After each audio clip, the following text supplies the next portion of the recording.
بسم اللہ الرحمن الرحیم۔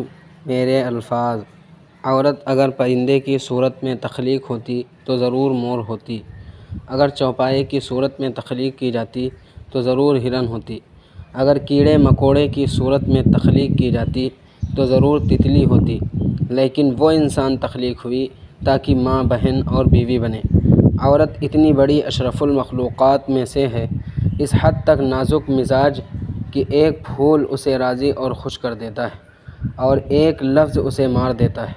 تعجب اور ہے کہ عورت اپنے بچپن میں اپنے باپ کے لیے برکت کے دروازے کھولتی ہے، اپنی جوانی میں اپنے شوہر کا ایمان کامل کرتی ہے، اور جب ماں بنتی ہے تو جنت اس کے قدموں تلے رکھ دی جاتی ہے۔ لیکن آج کی چند پڑھی لکھی عورتیں اپنی اہمیت خود گنوا رہی ہیں، بیہودہ لباس اور بیہودہ گندی زبان استعمال کر کے۔ اللہ ہماری ماں بہنوں کو کامل ایمان پر عمل کرنے والا بنائے۔ یا اللہ ہر مسلمان عورت کو ہدایت دے، آمین یا رب العالمین۔